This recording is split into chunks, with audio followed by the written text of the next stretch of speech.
Banyak orang yang sangat menyukai, cinta sama negara Jepang. Salah satunya adalah saya sendiri. Dan mungkin Anda semua yang sedang menonton ini juga termasuk.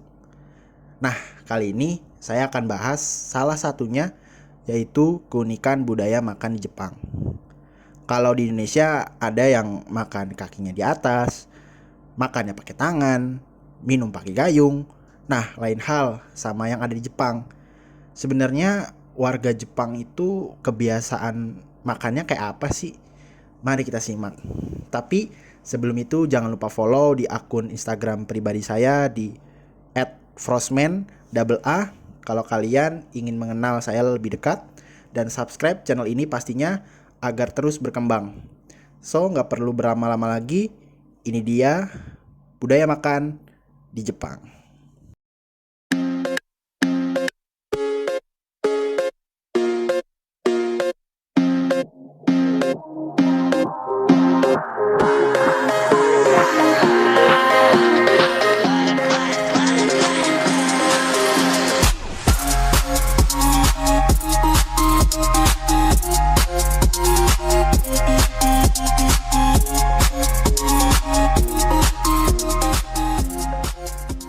Jepang adalah sebuah negara kepulauan yang terletak di benua Asia bagian timur. Sebagai negara kepulauan, Jepang memiliki sekitar 6.852 pulau, baik pulau besar ataupun pulau kecil. Pulau-pulau utama di Jepang diantaranya itu ada Pulau Hokkaido, Pulau Honshu, Pulau Shikoku, sama Pulau Kyushu. Kyushu namanya ya. Jepang juga merupakan salah satu negara yang memiliki garis pantai terpanjang di dunia, yaitu sekitar 29.751 km persegi. Orang Jepang, atau lebih tepatnya masyarakatnya, terkenal akan sifat keperfeksionisannya, disiplin, rapih, minimalis, teratur, dan juga bersih. Hal ini juga yang nantinya akan mempengaruhi bagaimana cara budaya mereka ketika makan sehari-hari di Jepang. Nah, dari sini kita bisa tahu nih bahwa negara Jepang itu kurang lebih memiliki kesamaan dengan negara kita tercinta, yaitu punya yang namanya keberagaman pulau. Dari berbagai pulau pasti ada keunikan dari budaya di daerahnya masing-masing. Tapi kali ini kita akan bahas budaya makan di Jepang secara general, yang biasanya kita temuin kalau kita berkunjung ke negara Jepang pastinya. Yang pertama, mulai makan dengan mengucapkan itadakimasu. Itadakimasu secara harfiah berarti menerima dengan rendah hati atau rasa syukur menerima makanan. Namun artinya berfungsi sebagai ucapan selamat makan. Setelah itadakimasu diucapkan, biasanya barulah makanan boleh disantap tuh. Mungkin buat kalian yang sering menonton animasi drama Jepang, ketika adegan makan tidak jarang juga tokoh-tokohnya mengucapkan itadakimasu atau selamat makan. Menjadi salah satu bentuk rasa syukur bagi orang-orang Jepang kepada yang mereka percayainya atas makanan yang telah diberikan. Sama halnya kita orang yang beragama, ketika ingin makan etikanya adalah berdoa dahulu. Nah, yang kedua, angkat mangkuk nasi atau sup, makan sambil memegang mangkuk. Saat makan nasi yang merupakan bagian dari makanan Jepang, mangkuk harus dipegang dengan satu tangan. 3 hingga 4 jari menopang dasar mangkuk. Seperti ini ya berarti. Kemudian sementara ibu jari diletakkan di samping. Lalu gunakan sumpit untuk mengambil sebagian kecil nasi dari mangkuk ke mulut. Mangkuk juga tidak boleh dibawa ke mulut, tapi dipegang dalam jarak yang dekat untuk menampung nasi yang jatuh secara tidak sengaja. Semisal mangkuknya di sini, kita makan. Jadi bukannya mangkoknya di sini, sumpit di sini gitu. kalau mau sekalian mending langsung diteguk. Itu biasanya orang-orang Jepang melakukan mangkuknya langsung diteguk gitu ya. Itu biasanya kalau udah sedikit atau ingin dihabiskan lah gitu. Biasanya sisa-sisa terakhir makanan tuh mereka langsung ngabisinnya dengan cara seperti itu gitu. Dan itu adalah hal yang wajar dan juga sopan tentunya. Kayak gitu. Mungkin kalau di tempat kita dirasanya agak tabu ya, aneh gitu. Kurang sopan. Nah, lanjut yang ketiga, gunakan sumpit masing-masing untuk mengambil makanan. Makanan khas Jepang biasanya terdiri dari beberapa lauk yang berbeda. Terkadang lauk pauk tersebut disajikan dalam porsi yang sangat kecil di piring masing-masing. Untuk itu lauk dimakan dengan menggunakan sumpit masing-masing. Atau biasanya kalau dalam bahasa Jepang itu disebut jikabashi. Ketika hendak mengambil lauk pauk, tidak perlu mengangkat piring sampai ke mulut, cukup ambil dengan menggunakan sumpit kayak gitu. Biasanya lauk itu udah banyak tuh, piringnya kecil tapi lauknya banyak, ngambilnya tuh pakai sumpit kayak gitu. Ibarat kata kalau di kita mah ada banyak mangkok atau piring ya, di beberapa makanan ngambilnya pakai sendok gitu loh, nggak mangkoknya diangkat ke atas terus pindahin, nggak. Etikanya kan kalau di Indonesia juga sama ya kurang lebih, kita ngambil makanan justru piring kita dideketin nih kalau lauk yang ingin diambil kayak gitu. Sama lah, cuman bedanya ini menggunakan sumpit ya kayak gitu.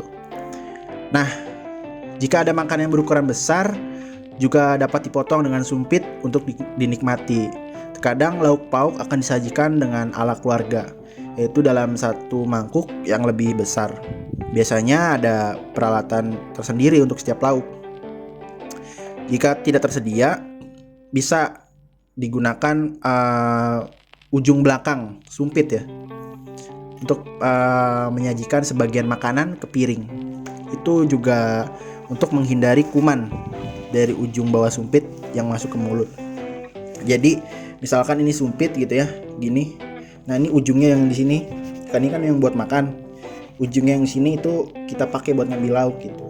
Karena kan jorok juga, bekas air liur kita masuk terus kena buat orang gitu ya. Makanya dipakai.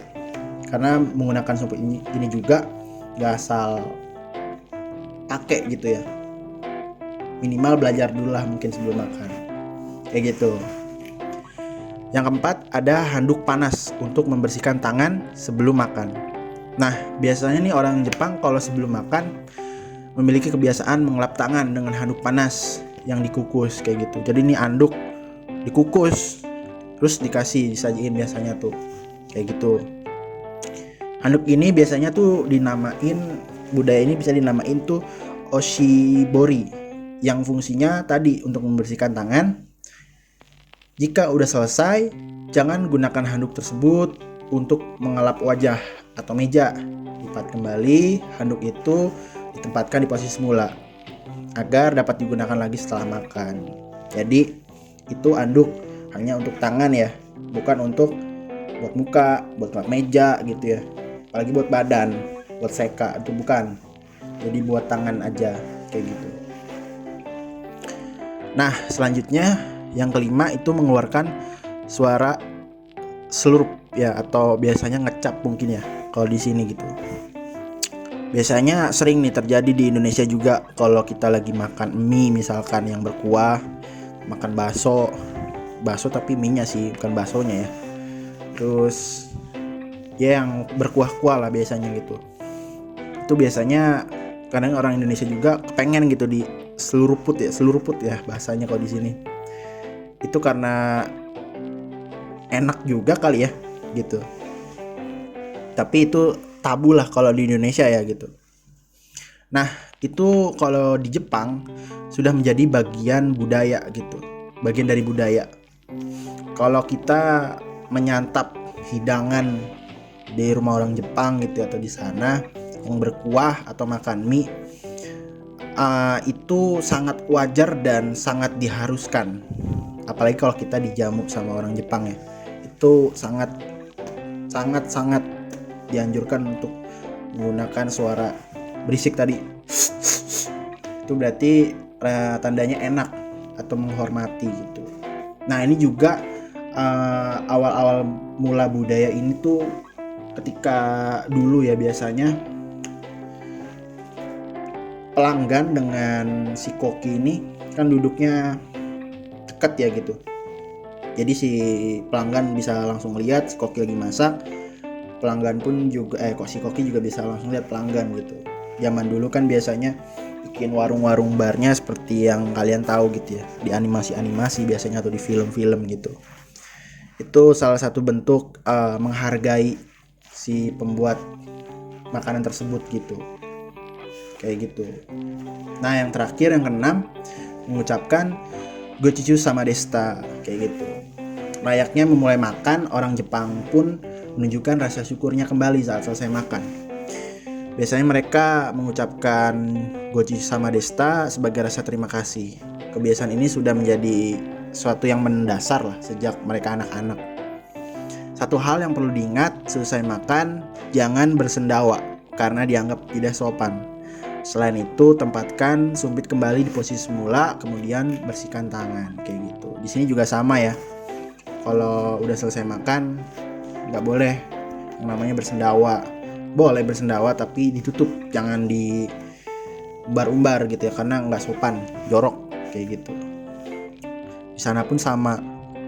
Dan juga untuk meletakkan sumpit kembali ke posisi semula, jangan berserakan. Sama lah di Indonesia juga, naruh sendok garpu di piring lagi, jangan di mana-mana lah etikanya gitu. Jangan di gelas naruhnya gitu, itu nggak sopan, kayak gitu. Nah kesimpulannya yang bisa kita tangkap hari ini adalah keberagaman budaya adalah keunikan, juga bagian dari warna kehidupan dalam bersosial, berwarga negara di bumi tercinta kita ini. Yang pasti, di mana bumi dipijak, di situ langit dijunjung.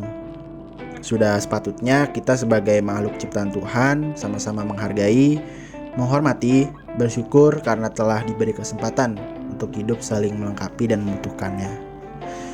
Pastinya kalau kita hidup hanya itu-itu saja, satu warna ya, tidak ada yang namanya keberagaman, pasti bosan, tidak banyak pilihan. Hidup seperti seragam semualah gitu. So pasti Tuhan sudah merencanakan semuanya dengan sebaik mungkin. Oke gitu aja. Kalau kalian suka dengan video ini silakan dipencet tombol like. Kalau kalian tidak suka bisa dipencet tombol dislike. Saya Cahyo undur diri. Assalamualaikum warahmatullahi wabarakatuh.